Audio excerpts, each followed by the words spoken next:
Hello, salut à toi, ICF Lausanne, toi qui nous suis en ligne, qui est dans la salle, j'ai inversé le truc, c'est pas grave. Vous allez bien? Ouais. Vous êtes content d'avoir pu vivre un moment de louange dans la présence de Dieu? C'est tellement cool. Et fais du bruit pour toutes les personnes impliquées là-dedans, la band, l'équipe technique. Yes. Les kids aussi, hein, qui nous permettent finalement de pouvoir profiter librement pour les parents de ce moment. Donc voilà, c'est tellement cool. Et l'église, c'est un moment où on vient, on se retrouve ensemble devant Dieu, dans sa présence, avec l'espoir de vivre des révélations, d'entendre sa voix pour nos vies. C'est un petit peu aussi le but, quoi. Dieu a envie d'être en communion, en relation avec nous. Et il parle. Et aujourd'hui, c'est ce qu'on va aller chercher. Alors, si toi, tu as envie d'entendre sa voix, je te garantis que tu vas pouvoir le faire ce matin. Ouais. C'est un moment, c'est un endroit où Dieu parle et se révèle. C'est la promesse pour l'Église. Et d'ailleurs, je ne sais pas ce que tu ferais si aujourd'hui tu recevais une lettre pour ICF Lausanne, une lettre directement de la part de Jésus qui s'adressait à toi. Qu'est-ce que tu ferais avec cette lettre? Comment tu réagirais? Qu'est-ce que ça changerait, hein? Qu'est-ce que tu mettrais en place peut-être? En fait, c'est ce qui s'est passé pour les 7 églises d'Asie mineure. Elles ont reçu une lettre directement de la part de Jésus au travers du prophète Jean qui s'adressait à eux. Et puis ces lettres, c'est un peu le moment de l'évaluation périodique. Je sais pas, peut-être tu as ça dans ton job, tu sais, ce moment où on fait un peu le bilan. Alors ça c'est bien, ça c'est à améliorer. Et puis voir ça met en péril. Hein. C'est un petit peu ce concept-là qu'on retrouve dans ces lettres qui s'adressent aux 7 églises. Et donc à l'époque, ils n'avaient pas de service postal pour envoyer ces lettres. Donc il y a un bonhomme qui a dû faire le trajet de Patmos à Éphèse, la première église à laquelle s'adressaient ces lettres, pour leur amener ça. Et puis très probablement, ce qui se passait, c'est que la lettre restait sur place, le temps qu'ils puissent la recopier, bien comprendre le contenu. À peu près, hop, c'est parti, on l'envoie pour la prochaine église. Et puis peut-être qu'il y avait sur le trajet de la lettre d'autres personnes qui en profitaient en chemin. Mais voilà, c'était des lettres du coup qui circulaient comme ça dans la région pour atteindre ces 7 églises d'Asie mineure. Et puis, dans ces lettres, santé, dans ces lettres prophétiques qui viennent de Jésus finalement, Jésus parle à ces églises et puis il relève ce qu'elles font de bien, il leur fait des félicitations, comment on dit? Ouais, il montre son approbation pour beaucoup de choses et puis il leur fait aussi des reproches. Et puis ensuite, généralement, il leur propose une mesure, c'est pas juste des reproches où tu peux rien faire. Tu peux réagir, répondre. Et puis enfin, une promesse, un encouragement. Et puis cette lettre, à chaque église, suit du coup ce schéma-là. Approbation, reproche, mesure, promesse ou encouragement. Mais la tendance générale de ce livre de l'Apocalypse et puis de ces lettres, c'est une invitation à la fidélité à Christ, en fait. Vraiment, ça, c'est le cœur de tout ça. Et face à la persécution, face au compromis, face aux fausses doctrines, face au manque d'amour, avec cette question de vie ou de mort spirituelle, Jésus invite à tenir ferme et à lui être fidèle. Et je crois que lire ce livre de l'Apocalypse, c'est un peu un bon test de notre vie chrétienne, quoi. Est-ce que je suis toujours aligné avec Jésus, en train de marcher à sa suite? Est-ce que je suis dans la cible? Ou tiens, est-ce que j'ai un peu dévié de ma route de ce côté-là? Tiens, est-ce que je suis en train de me compromettre ici? Alors je vous propose, c'est de faire un petit tour d'horizon de ces 7 églises. Et puis après, on va faire un zoom-in sur l'une d'entre elles. Parce que en préparant, j'ai posé cette question à Dieu. Est-ce qu'il y a une de ces églises qui ressemble un peu à ICF Lausanne, qui est pour nous aujourd'hui? Et je crois qu'il m'a donné une réponse à cette question que je te laisserai découvrir tout à l'heure. Suspense. Comme ça, tu peux mijoter et essayer de deviner laquelle c'est. Alors, ça commence, comme je disais, avec l'église d'Éphèse. C'est très naturel géographiquement, en lien avec où Jean a reçu la révélation. Et puis après, ça suit un certain ordre. Pour Éphèse, Jésus relève des bonnes choses. Il relève leur persévérance, qu'ils ont eu des bonnes œuvres. non seulement ça, mais ils ont résisté au mal et aussi à des fausses doctrines. C'est noté aussi qu'ils ont souffert pour le nom de Jésus. Mais il leur est fait un sévère reproche. C'est qu'elles ont abandonné leur premier amour.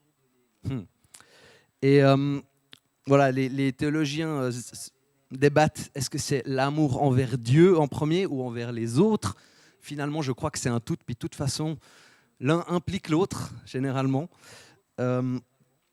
Mais en tout cas, ça, le reproche, c'est d'avoir abandonné son premier amour.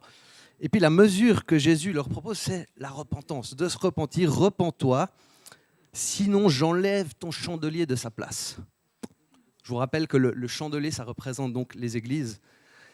Et donc là, c'est vraiment un avertissement sévère que Jésus donne. Finalement, même si on a tout plein de bonnes doctrines, s'il n'y a pas l'amour, ben, ça peut disqualifier finalement en termes de la mission que Jésus voit pour l'église locale. Et la réalité, c'est qu'on a besoin de ces deux enjeux, doctrine et amour. Vous allez le voir que pour d'autres églises, c'est dans l'autre sens. Et puis, c'est un peu ce qu'on va vivre avec la série Paradisiaque à la rentrée en septembre. On va prendre cette fois la première partie du mot, le paradis. Et ça dans beaucoup de ces thèmes, vous retrouvez l'amour et la vérité de la bonne doctrine, finalement. Une de ces valeurs même qui est doctrine, mais une autre d'entre elles qui est accueil. Et on va vraiment aller essayer de vivre ces deux dynamiques ensemble. Voilà, ça c'était pour l'église d'Éphèse. Ensuite, il y a l'église de Smyrne. Vous connaissez la ville de Smyrne? Je ne suis pas encore allé en vacances là-bas. Smyrne a fait des bonnes œuvres, malgré le fait qu'elle a été dans une grande détresse et dans une grande pauvreté. Mais c'est intéressant, Jésus relève sa pauvreté, mais après il lui dit « mais tu es riche ». Donc apparemment, elle avait la richesse qu'il fallait auprès de Jésus. Et puis dans les reproches négatifs, nada. Rien. Smyrne, c'est une de ces églises dans les 7 qui ouais, bonne évaluation, c'est cool, on est sur la bonne voie. La mesure persévère, continue, parce qu'il ne faut pas lâcher. Et puis là, ça paraît peut-être un petit peu challengeant pour une église qui fait bien, il n'y a pas de reproche. Il dit, sois fidèle jusqu'à la mort.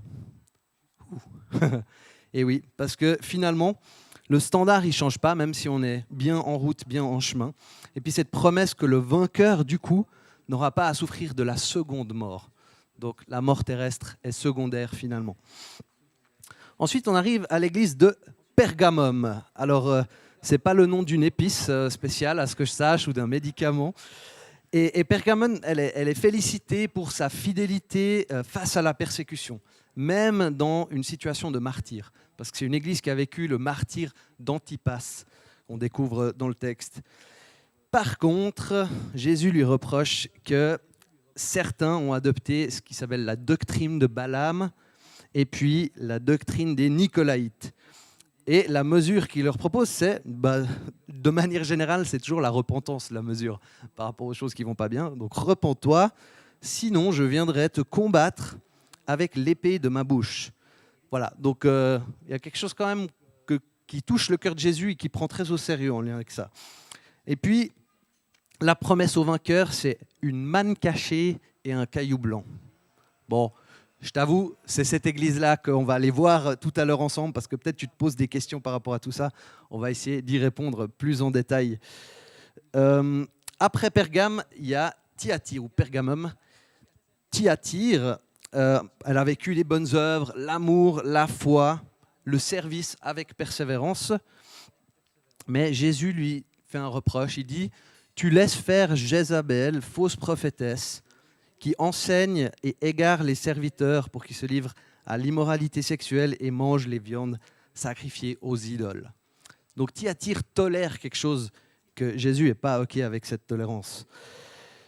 Et la mesure qu'il apporte, c'est un jugement très clair sur Jézabel et ceux qui participent à l'adultère avec elle. Voilà, vous pouvez lire dans le texte le détail de ça. Sinon, pas d'exigence supplémentaire pour ceux qui ne sont pas tombés dans ce piège. Persévérance toujours. Et au vainqueur, la promesse d'avoir l'autorité sur les nations et l'étoile du matin, qui est donc Jésus-Christ lui-même. De nouveau, la promesse dans chacune de ces églises, c'est une promesse eschatologique, on peut dire. Ça veut dire qui concerne la fin des temps, la nouvelle création, l'éternité que Dieu nous promet au travers de Jésus-Christ. Ensuite, on arrive à l'église de Sardes.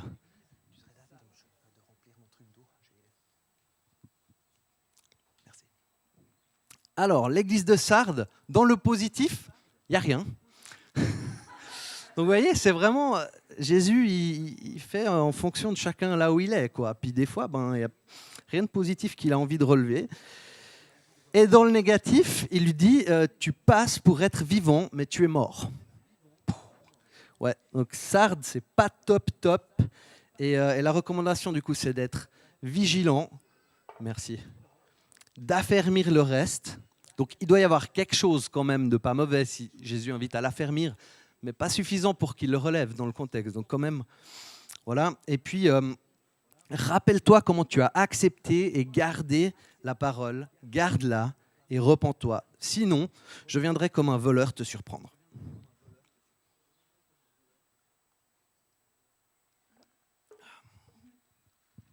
La promesse, les vainqueurs sont habillés de vêtements blancs et leur nom ne sera pas effacé du livre de la vie. Ils seront reconnus devant le Père et les anges. Waouh! Donc de nouveau des promesses éternelles pour ceux qui tiennent. Et si Jésus leur donne la promesse, c'est qu'il y a encore de l'espoir pour cette église qui est apparemment très morte. Il lui écrit quand même et il l'invite à quelque chose avec lui. Ensuite, on arrive à l'église de Philadelphie. Cette fois-ci, les bonnes œuvres, malgré une grande faiblesse, ils ont gardé la parole sans renier le nom de Jésus. Et puis, dans les points négatifs, rien.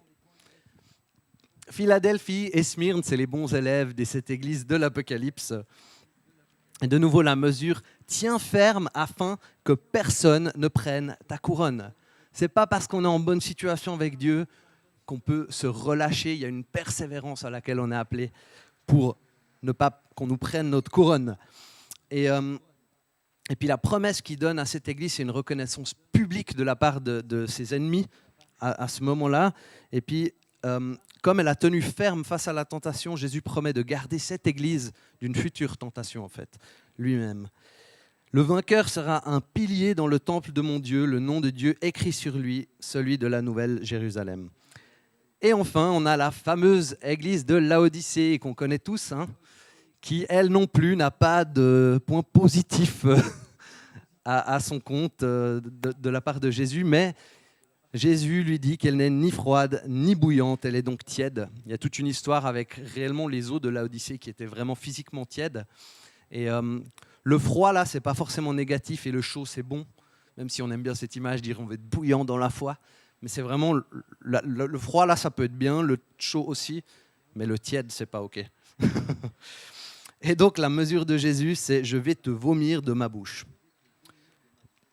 Il conseille ensuite d'acheter de l'or purifié par le feu afin de devenir vraiment riche, des vêtements blancs afin que tu sois habillé et qu'on ne voit plus la honte de ta nudité, ainsi qu'un remède à tes yeux afin que tu vois. Jésus a vraiment envie d'habiller cette église, de lui donner la vue, de prendre soin d'elle, lui donner de la richesse. C'est ça son cœur, c'est pour ça qu'il vient un peu lui mettre un coup de pied aux fesses. Et il l'explique dans le texte, il dit « Moi je reprends et je corrige tous ceux que j'aime ». Toutes les remarques négatives qu'il y a à cette église, c'est une expression de l'amour de Jésus pour l'église, l'amour de Dieu pour nous. Et cette promesse qu'on connaît bien, c'est ce fameux passage de l'Apocalypse où Jésus dit « Si celui qui frappe, je lui ouvrirai et puis on va prendre un repas, un banquet, un festin ensemble, on va profiter. Et le vainqueur, je le ferai asseoir avec moi sur mon trône. » C'est pas rien du tout. Donc finalement, le lecteur de cette lettre, cette révélation de Jean, il va être amené à prendre connaissance des messages pour chaque église. Elles vont se lire leur petite évaluation l'une de l'autre finalement, et puis aussi être touchées par ça. Et ça s'applique aussi à nous aujourd'hui quand on lit ça en fait. Ça nous questionne et ça nous met en mouvement. Parce que le grand danger qu'il y avait pour ces églises à l'époque, et qui est encore réel aujourd'hui, c'est celui d'assimiler la culture de leur ville en fait, au lieu de représenter la culture du royaume. Alors comment et ICF Lausanne sur cette question. Qu'est-ce que Jésus nous dirait? Je pense qu'il a envie de nous parler aujourd'hui à travers cette église de Pergamum. Et je pense qu'on a de la place de toute façon pour progresser et se laisser challenger là-dessus. Alors, t'es avec moi? Ouais. On n'est pas encore arrivé, hein? Alors, prenons un petit moment pour lire cette lettre qui s'adresse spécifiquement à l'église de Pergamum.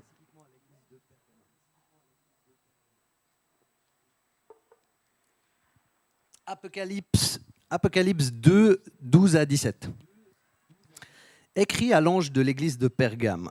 Voici ce que dit celui qui tient l'épée aiguë à deux tranchants. Je connais tes œuvres et l'endroit où tu es établi. Là se trouve le trône de Satan. Tu es fermement attaché à mon nom et tu n'as pas renié la foi en moi, même durant les jours où Antipas, mon témoin fidèle, a été mis à mort chez vous, là où Satan est établi. Mais j'ai certaines choses contre toi. Tu as là des gens attachés à la doctrine de Balaam, qui enseignait à Balak à tendre un piège aux Israélites pour qu'ils mangent des viandes sacrifiées aux idoles et se livrent à l'immoralité sexuelle. Ainsi, toi aussi, tu as des gens attachés de la même manière à la doctrine des Nicolaïtes. Repens-toi donc, sinon je viendrai bientôt à toi et je les combattrai avec l'épée de ma bouche. Que celui qui a des oreilles écoute ce que l'Esprit dit aux églises.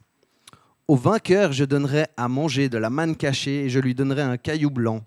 Sur ce caillou est écrit un nom nouveau que personne ne connaît, si ce n'est celui qui le reçoit. Donc Pergame, c'est une ville célèbre et prospère d'environ 120 000 à 200 000 habitants. Donc en fait, ça correspond à peu près à la taille de la ville de Lausanne. Hein, si on regarde, Lausanne-Ville, c'est 140 000, si mes chiffres sont bons. Et puis après, l'agglomération, c'est pas mal plus. Mais ça vous donne un petit peu une idée. Et puis aujourd'hui, ça correspond à la ville de Bergama, en Turquie. Donc vous pouvez aller visiter en vacances, si vous voulez. Et puis, on voit dans ce passage que Jésus attaque les faux enseignants. Il leur fait la guerre même, parce que c'est des gens qui viennent corrompre son Église. Et cette référence à l'épée de sa bouche, c'est un petit peu aussi comme un symbole que ce qui est à craindre, ce n'est pas l'Empire romain finalement et l'épée des soldats et de l'empereur, mais c'est l'épée de sa bouche qu'il faut prendre en compte sur ces questions. Et puis, tu auras sûrement remarqué cette fameuse référence au trône de Satan. Mais qu'est-ce que ça veut dire, ce truc? Tu vas dire, peut-être je ne vais jamais aller à Pergame en vacances, du coup. Il y a plusieurs explications possibles de ça, et je te laisserai choisir celle qui te semble la plus cohérente, mais c'est certainement l'une de celles-ci qui correspond à la réalité, à mon avis. Donc la première, c'est que Pergame, c'était le lieu d'un sanctuaire célèbre, le sanctuaire d'Asclépios.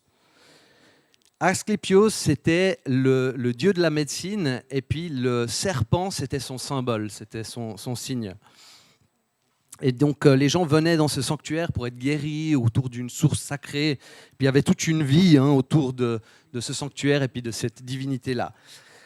Certains font le lien avec Apocalypse 12, 9, qui dit « Il fut jeté dehors, le grand dragon, le serpent ancien, appelé le diable et Satan, celui qui égare toute la terre. Il fut jeté sur la terre et ses anges furent jetés avec lui. » Donc voilà, cette référence au serpent, finalement, qu'on trouve aussi dans la Genèse, pourrait être cette explication de là où Satan réside, là où il a son trône. D'ailleurs, le serpent du bâton d'Asclépios, c'est toujours le symbole de la médecine aujourd'hui, si jamais. Mais pas de la pharmacie, c'est une autre divinité. J'ai fait mes recherches.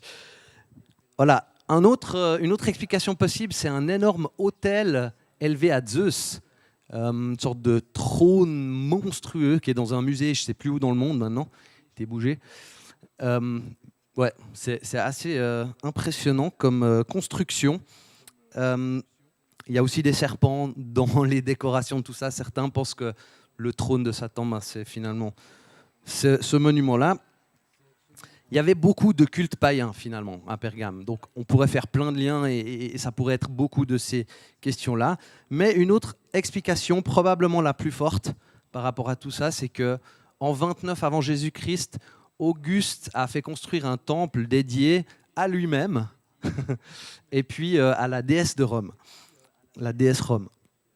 Et en fait, ce Pergame est devenu un centre provincial du culte de l'empereur. Et ça, c'était vraiment un gros problème pour les chrétiens dans cette période-là, le culte impérial, parce que ça voulait dire que les chrétiens étaient tentés ou mis dans des situations où on les poussait à adorer quelqu'un d'autre que Dieu, finalement. Chose que forcément, en bons chrétiens, ils n'ont pas accepté de faire pour de nombreux d'entre eux. Mais voilà, c'était une grande source de persécution parce qu'ils refusaient d'adorer en fait l'empereur au lieu de Dieu. Donc, est-ce que ce ne serait pas ça aussi, le trône de Satan? Quelqu'un qui se tient sur un trône qui n'est pas Dieu et qui dit « adore-moi ». Voilà. Et en tout cas, là, on voit que c'est un centre pour quelque chose qui se passait dans toute cette région, finalement, dans l'Empire romain. Dans la partie à l'église précédente, on voit que la persécution, elle est attribuée à Satan, donc ce serait aussi très cohérent de faire ce lien-là. Et voilà les trois options que je te propose aujourd'hui, à toi de décider laquelle te semble la plus cohérente. Ce qui est sûr, c'est que ça implique une église qui est face à des gros enjeux spirituels. Et la réalité de l'atmosphère locale dans laquelle ils sont, elle n'est pas évidente. Il y a cet exemple d'Antipas, un martyr finalement, qui donne sa vie. Jésus dit « mon témoin fidèle ». Et puis une église qui, même avec l'un d'entre eux qui se fait tuer pour sa foi, qui reste fidèle à Jésus. C'est vraiment beau. L'église a tenu. Vu le contexte, c'est probablement à cause du paganisme ou justement du culte impérial qu'Antipas est devenu martyr. Et ça pose un peu cette question de l'enjeu d'être un témoin jusqu'à la mort, comme Jésus le dit à une autre église. Et pour ça, j'ai envie d'inviter mon ami Gab sur scène.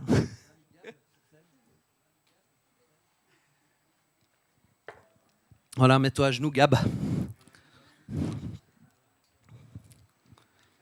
À genoux. Voilà. Renonce à ta foi en Jésus-Christ. Dis qu'il n'est pas Dieu, qu'il n'est pas ton Seigneur, qu'il n'a pas été à la croix, et je ne te couperai pas la tête. Qu'est-ce que tu en penses?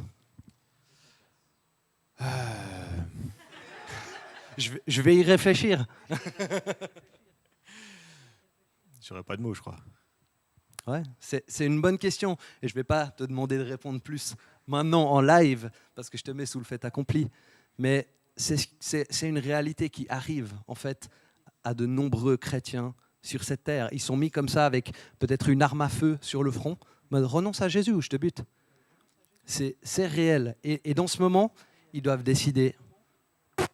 Je fais semblant, et puis après, de toute façon, je retournerai à ma petite foi.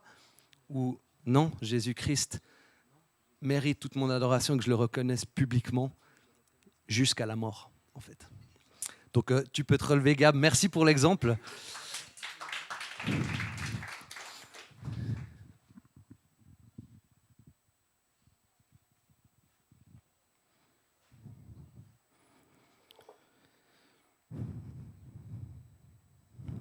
Mais ça, c'est une réalité historique. De nombreux chrétiens sont morts dans cette situation même qu'on vient de mimer. Et aujourd'hui même encore, dans de nombreux endroits dans le monde, pas ici à Lausanne, des chrétiens meurent face à cette même question. Ça doit nous interpeller sur notre foi occidentale, confortable. Où nous, aujourd'hui, juste pour se conformer un peu, ou pour sauver notre réputation, on compromet notre foi, ce que la Bible dit, ou ce à quoi on croit, où on n'assume pas qu'on est chrétien ou qu'on va à l'église le dimanche.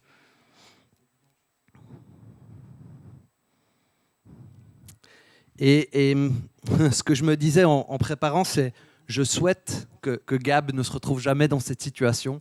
Je souhaite que vous ne vous retrouviez jamais dans cette situation. Mais si ça devait être le cas, je souhaite que vous soyez en mesure de dire oui, je crois en Jésus-Christ. Vous pouvez me couper la tête, m'arracher les couilles, faire tout ce que vous voulez. Jésus-Christ règne et il est mon sauveur. J'espère que c'est ce que vous diriez, j'espère que c'est ce que je dirais. Mais il faut se préparer dans cette optique-là.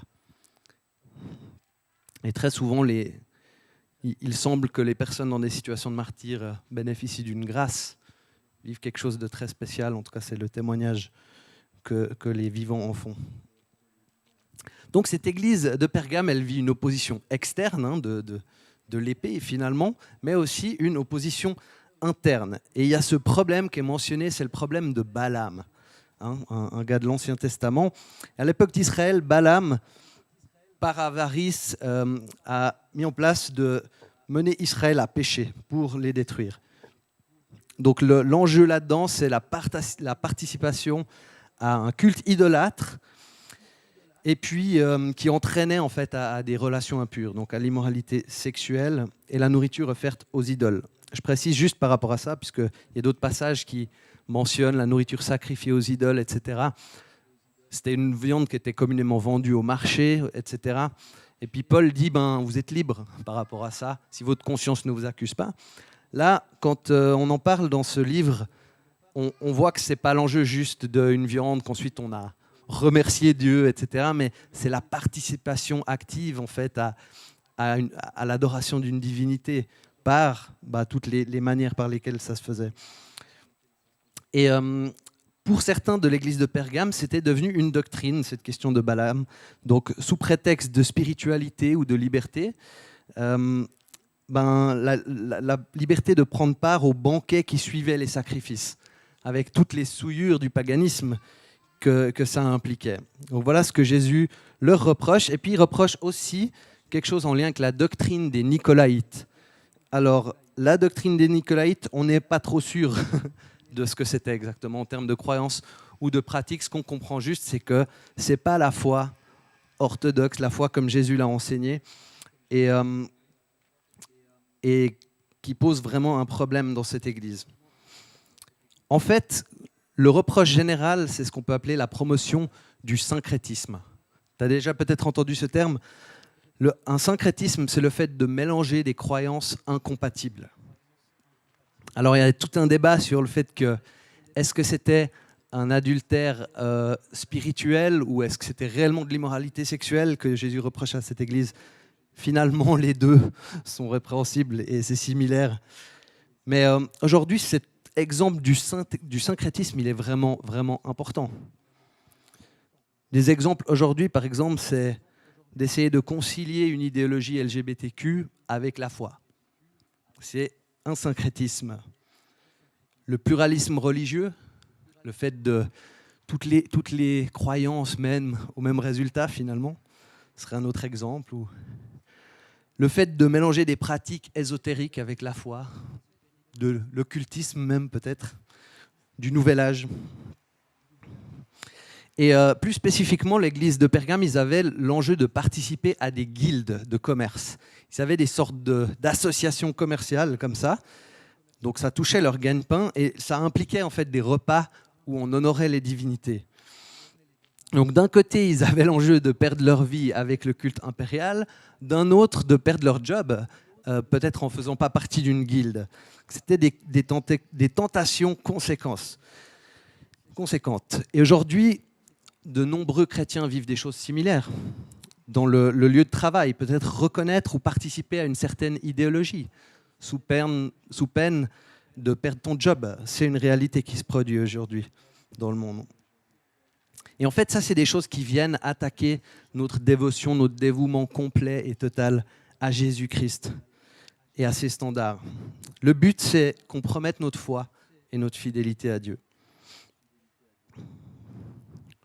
Et je pense que Pergame, c'est intéressant pour nous, qui avons cette valeur dans le mouvement d'être une église dans l'air du temps. Et je pense que c'est une force pour notre mouvement d'église. Et c'est il y a quelque chose de juste et de bon et de pertinent là-dedans. Mais attention, il y a toujours un revers de médaille. Et ça pose du coup cette question de la différence entre une interaction pertinente avec le monde, ou alors avec la culture, ou alors le compromis avec la culture.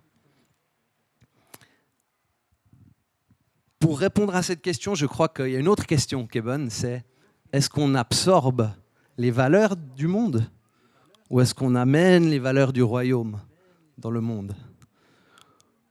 Ou encore la question de comment on lit la Bible.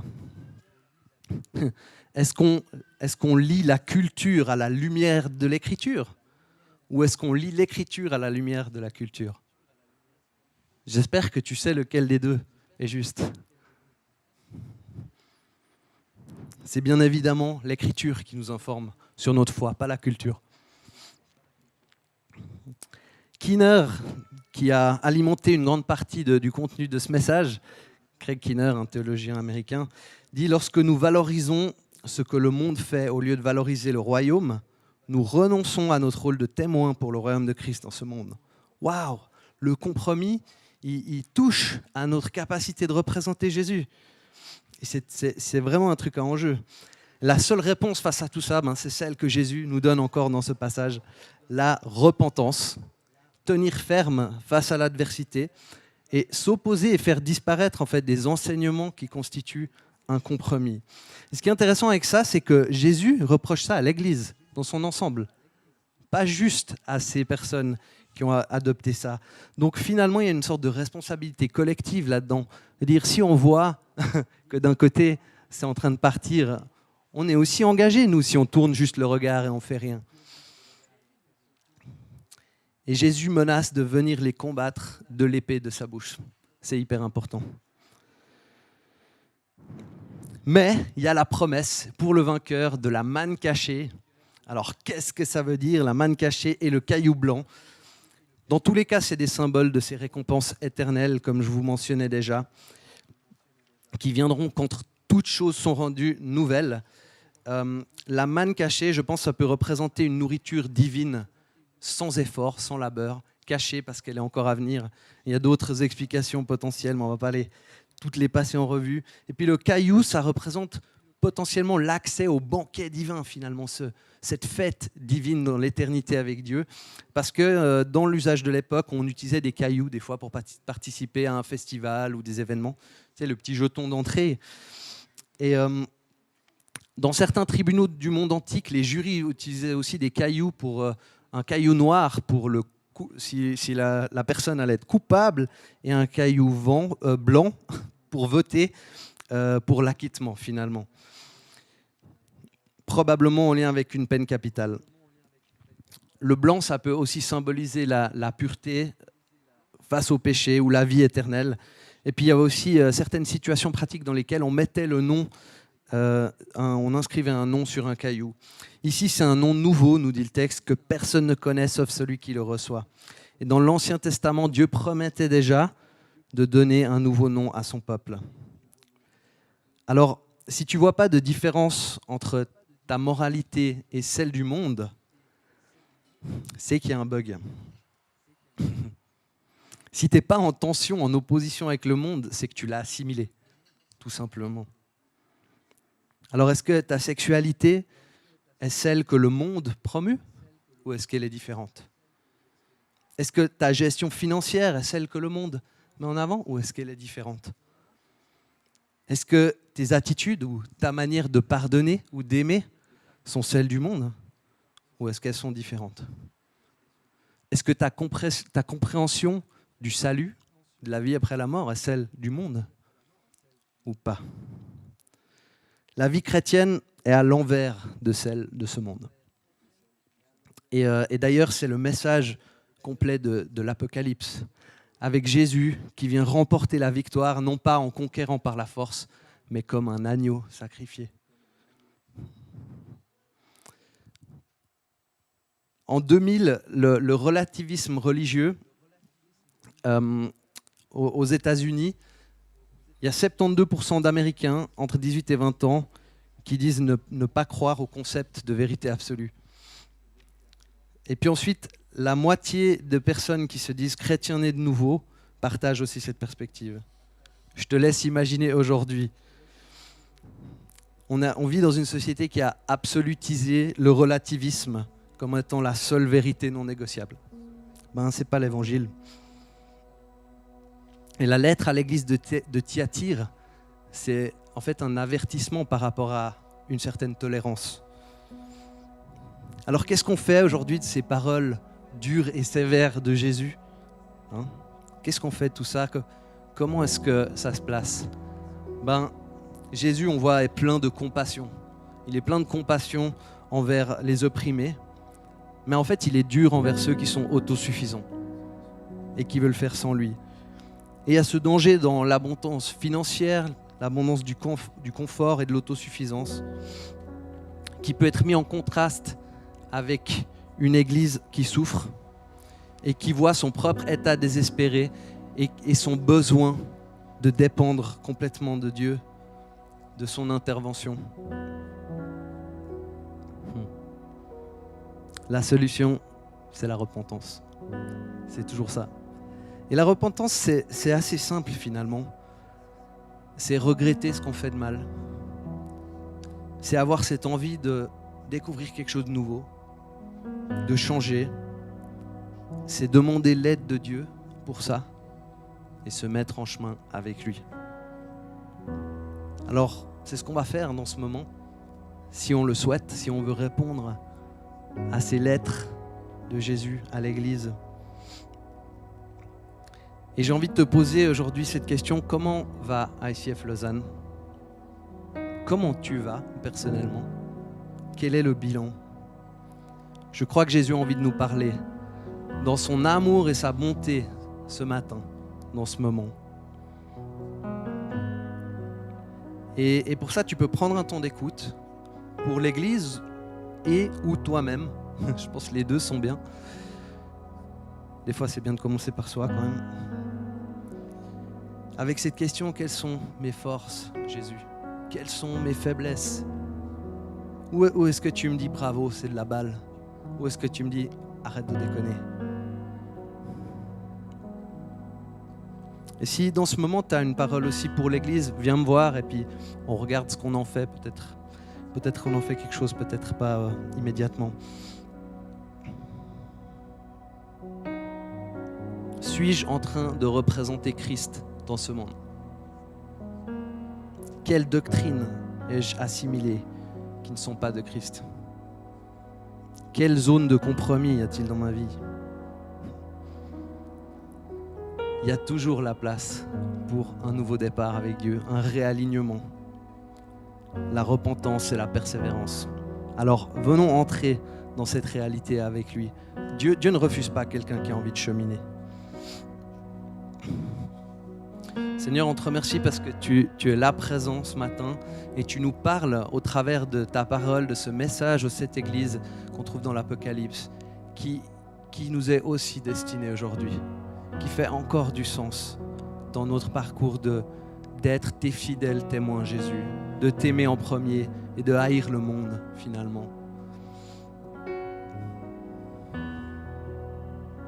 Et Jésus, on te demande, viens parler ce matin à l'Église et à chacun personnellement. Aide-nous à voir au travers de ton regard quel bilan tu fais. Et donne-nous un cœur mou et sensible à ta voix pour entrer dans un chemin de repentance avec toi. Pour se battre contre le compromis, les fausses doctrines, le manque d'amour.